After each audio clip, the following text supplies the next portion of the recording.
Hey guys, my name is Adrian Crowe, coming out from Adrian Crowe Athletic Training. I'm here to talk about one of my favorite new toys. It's called the Surge 360. It used to be called the Power Max 360. And what it is, let's go through that first. It is a plug-and-play, hydraulic-based resistance tool.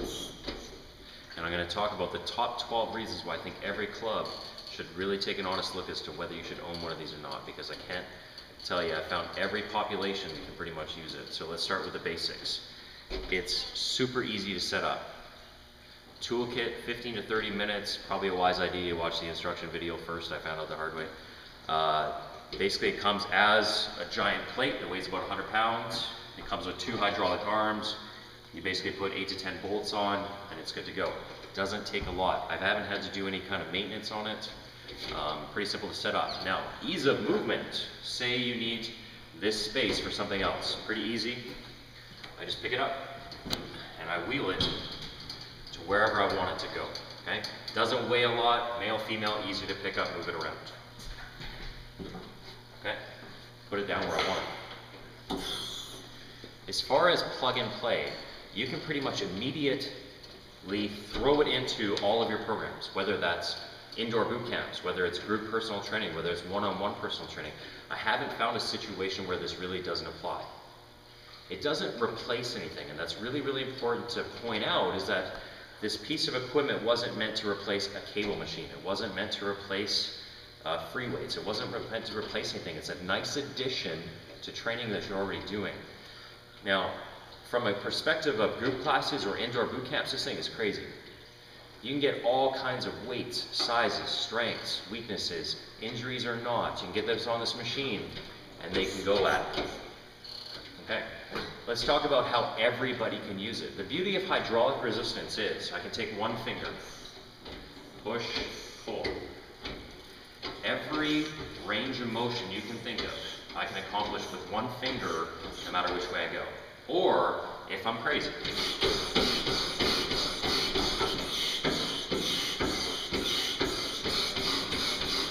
I can go as hard as I want. There is no way. I put a 300-pound monster on this thing, couldn't beat it.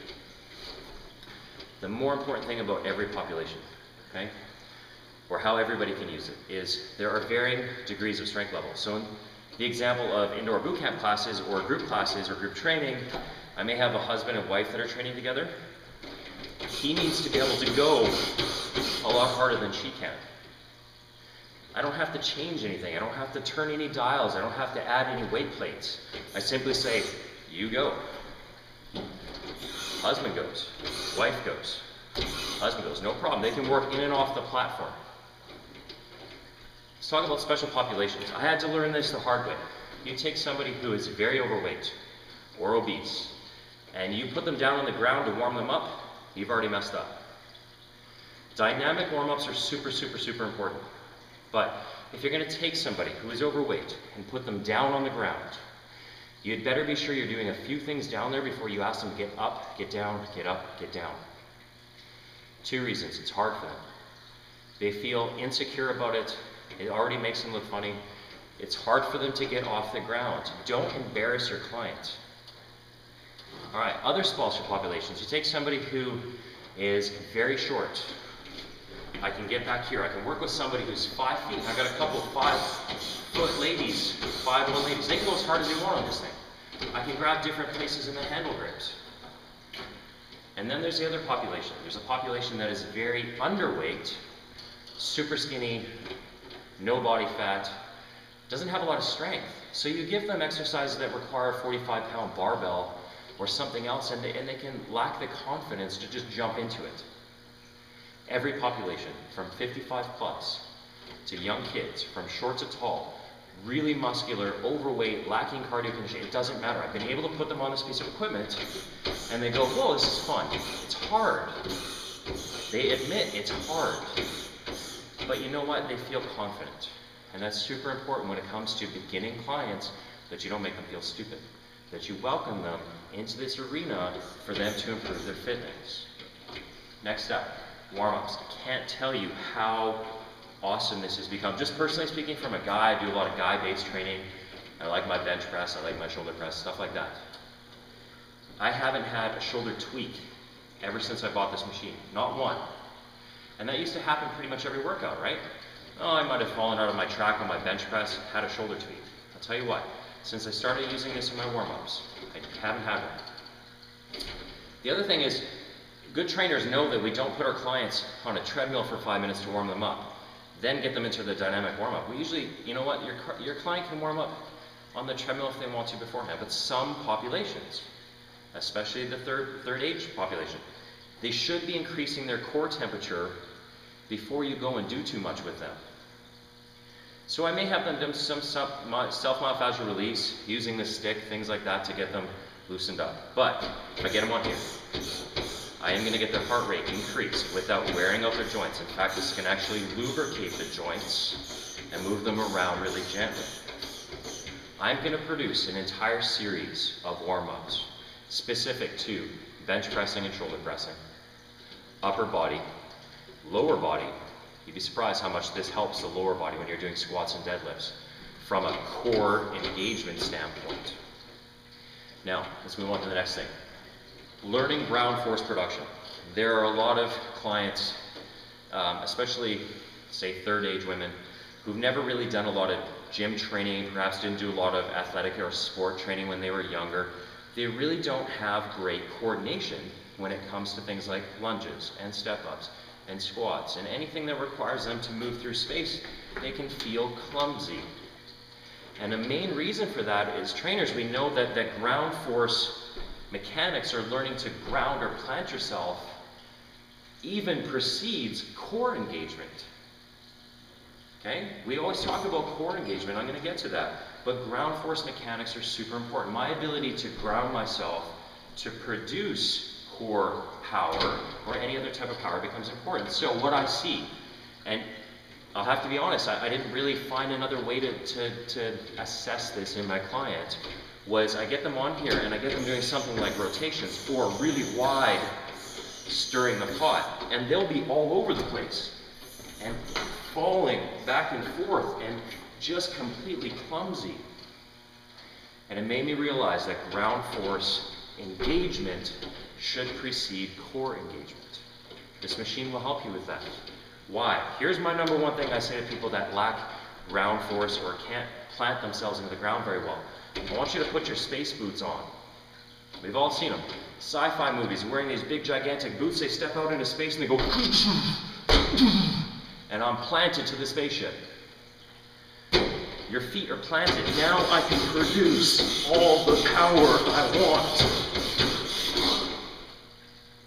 Ground force production.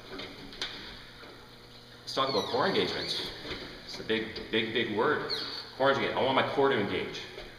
Now, if I lay somebody down on the ground, I lay somebody down on a bench, I put them face, it doesn't matter what it is. As trainers, we're always like, engage your core, you know, set your pelvic floor, relax your diaphragm so you're not bouncing things off your diaphragm, making sure your core is tight. I tell you what, you grab these and push. Automatically, everything flexes. You don't have to tell your client to engage their core. Put your space boots on. Let's get working. That core engages right away. Great core involvement. Okay. Now let's talk about that core engagement. A lot of fitness people, myself included, we have ridiculous lordosis. Okay? I spend 15 hours of my day telling my clients to open their posture. I need to slack a little bit in my posture. Now, people with lordosis, what should we do to correct it? Lordosis normally comes from too much anterior pelvic tilt. So what I could use is a little bit of posterior pelvic tilt or pelvis tucking. So what do we do to accomplish that? Okay, well, sometimes we might work on the anterior core, get rectus abdominis a little bit stronger and tighter. For the most things, we work around the muscles to get a balanced pelvic core. So I've always found personally, and I've had a lot of back issues over the years, that with my lordosis, if I don't do rectus abdominis work, my lordosis bugs me a hell of a lot more.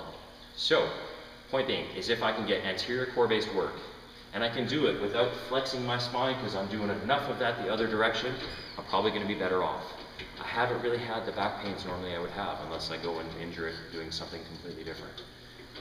SI joint instability. There is a population out there that has instability within their SI joints. If you don't know what your sacroiliac joints are, they're basically, look at the dimples on your backside just above your butt, a little bit below that, curvature of your pelvis by your tailbone, that's your sacroiliac joint. People who have pelvises that are shifted, rotated, your L4, L5, there's a lot of instability that can happen in that area. Those clients really struggle to do core-based work. They need to because they need that core stability. And they need it from a bracing standpoint. I get in here, put my space boots on, and I start working. I am bracing without having to be face down, without having to engage too much of my quads or my glutes, which can cause a problem. Okay, I've had lots of people with pains in the SI joint, and it just seems to, I can at least get them working out, even at their worst. Sciatica pain, related to that same kind of hip area. I can work a lot of my front-based anterior core muscles, and I'm not going to run into the issue of really a lot going on back here. Okay, just from a pain perspective. Now, let's talk about balanced shoulder girdle stuff. Everything you do in life, from your cell phone, to driving, to eating, to being on a computer, to most people's sit-down jobs, to being in the kitchen, to being in the garage, everything we do is within this space in front of us. So we spend all of our time, the couch included, closing our body. So you think, okay, well, I'm smart though. I do a lot of back training. I do a lot of stuff that opens my shoulder girdle, okay, to compensate for that. Most people know, best thing you can do for a guy's shoulder health is do twice as many back exercises as he does chest exercises. But the beauty of the 360, I have 100% balanced shoulder girdle training. I cannot push without having to pull to reset. A smart person, if I wanted to add a little bit more back training, I would go lazy on the push, aggressive on the pull, lazy on the push, aggressive on the pull. Pull it apart, lazy, pull it apart, lazy. Okay? I can even increase the amount of opening that I do versus the amount of closing I do. It's super important to shoulder health. Rotation, anti-rotation. Okay? It's a big thing in core training. It's important that we work this plane of motion, especially for anybody who picks stuff up and transports it to a different area. Cashiers, warehouse people, it doesn't matter. Rotation training is important. I'll get into sport-specific stuff like hockey, baseball, anything kind of swing sport stuff later. But you'd have to look at how we would currently train rotation training. So I'm going to show you two things.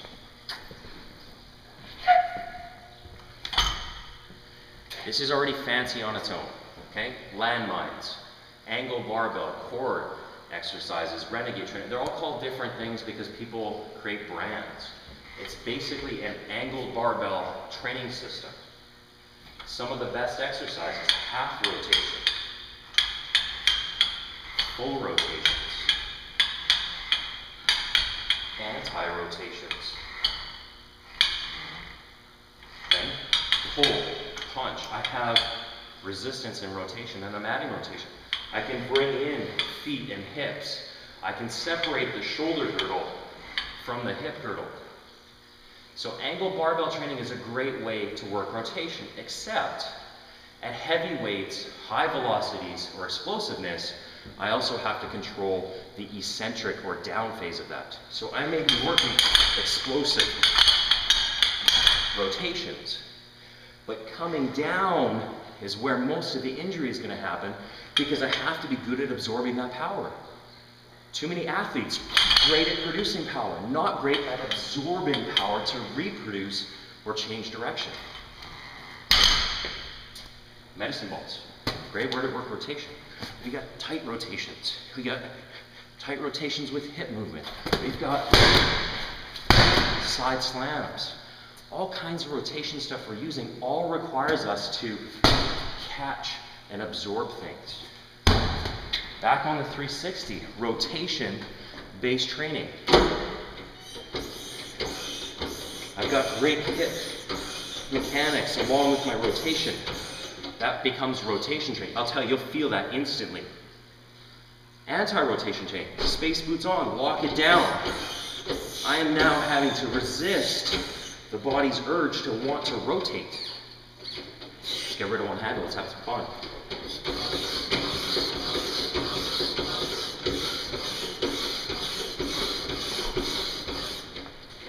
Okay. Punch rotation. I got half my body rotating, the other half not. There has never been a better anti-rotation and rotation trainer that I've found than this. Plus your heart rate. Positive resistance. Okay. So everybody knows eccentric, concentric, or positive, negative, or up phase, down phase. If I take a dumbbell and I curl it up, that generally has to do with how much strength I have. On the down phase, that's where most of the ripping and tearing should happen. So that's my eccentric phase, about the control. So I produce power, I control power. I produce it, I control it. Most of the ripping and tearing, most of the soreness, most of the need for recovery is going to come from eccentric-based training, okay? Or the focus on the eccentric. Now, eccentric training, really important. The problem is you can't do a ton of volume on it, or else your athlete's going to be sore for up to a week. So my point is, there is no eccentrics on this machine. It's concentric, concentric, concentric, concentric, concentric, concentric. I don't care what you do. There is never eccentric training on here. So, anybody who knows sleds, crawlers, okay, even some of the tread sleds that have no resistance, they're basically manual based.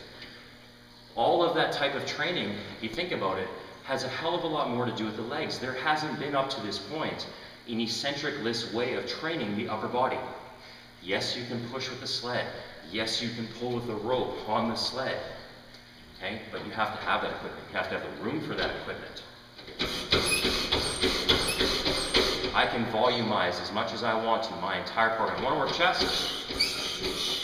Pump the chest up like crazy. You want to work your delts? Tear it apart. Tear it apart. Let's do some high rows. Okay? Eccentric-less training is a great way to add volume to your training without adding severe amounts of more muscular damage or breakdown. Plus, it's super easy on the joints. With a cable, if I punch it, I have to control it back. It's a lot more wear and tear on my joints. If I want to punch that, it's over. There's nothing left. All right. Intensity, and this is where I was going with this. Intensity and training density increases pretty much happen right away. So we all know as trainers, right? If I want to increase the intensity of my client's workout, instead of them only making do a squat and then sit down, I'm going to make it do squat and something else. I'm going to superset. If I want to increase the training intensity from there, or the training density, which is how much you're getting done in a certain amount of time, I would go to a tricep or a quadplex or a circuit. So we're just increasing the amount of exercises or reps that I would be doing. But the problem with that is if I pick a free weight, a cable, a body weight, because of the concentric, eccentric of all of that equipment, I'm going to require more reps. But if I can get somebody doing a chest exercise, a back exercise, and then get them on the 360 and include chest back, okay? If I can make that happen, I can increase their volume, their density, and their intensity all within a very short space, and it requires less rest. So now I can do a superset and a work rest, or a third exercise on the 360, and now all they need is a sip of their water and they're ready to go back into it. You're going to recover faster because of the lack of eccentric.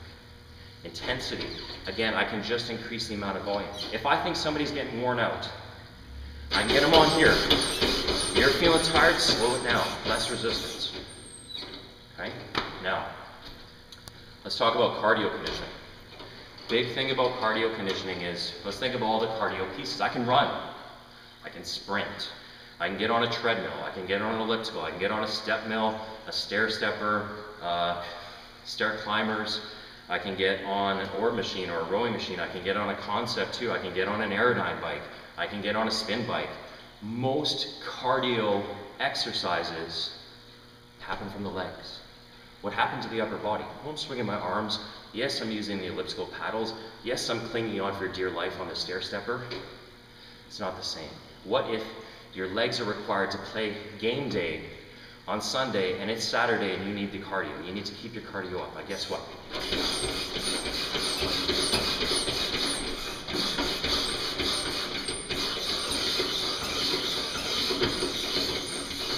You are not lasting longer than 30 to 40 seconds at full tilt on this. My point is, great cardio piece of equipment increases your core temperature, works your conditioning, works your arms, okay?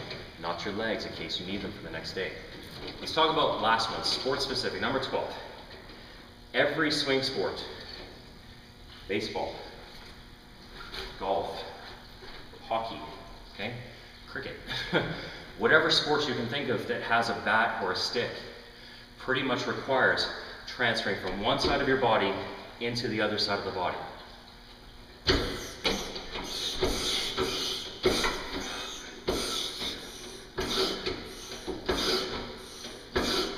You can mimic a great deal of sport-specific movements that require any type of spinning, swinging, sport, or rotation-based sport.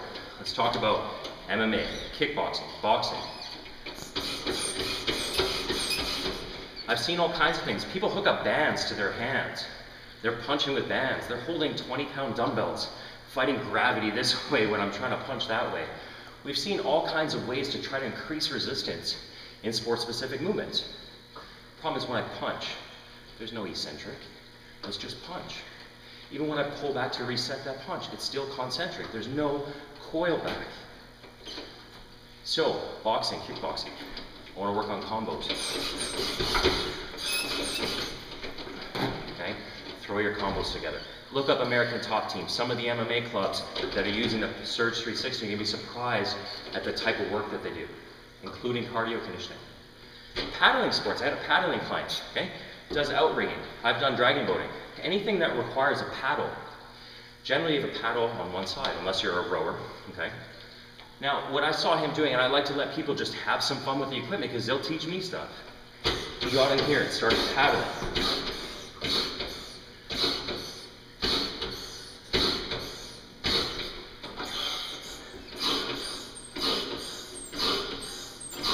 Okay, paddling sports of all kinds. Football, pretty easy to explain football. All the tug play.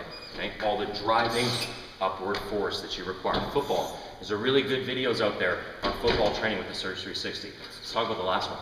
Jiu-jitsu. I've trained a few jiu-jitsu guys. Jiu-jitsu, you have to grab the gi and you have to pull it down. If I'm going to take somebody to the ground, it involves rotation. Okay? You have to rotate somebody. Sometimes I have to get them off their center of gravity. I have to pull them towards me before I throw them down to the ground. If I want to work on that grab and throw, grab and throw, grab and throw, okay? All of that kind of stuff. You want to work rotation in your punches. The sport-specific capabilities, and remember, sport-specific just means you have to mimic force production. You don't have to wear all your hockey equipment and try working on this piece of machinery. So, that's a lot to go through. Top 12 reasons why I love the Surge 360. So happy I bought this. I got a lot more stuff coming. I'm going to do 75 to 100 exercises that you can do on this machine based on stances, dynamic or stable. I'm going to do a giant video of what you can do on this machine. I'm also going to produce a video on warm-ups, and the warm-ups are going to be a big one. So take a look, watch for them. Thanks much.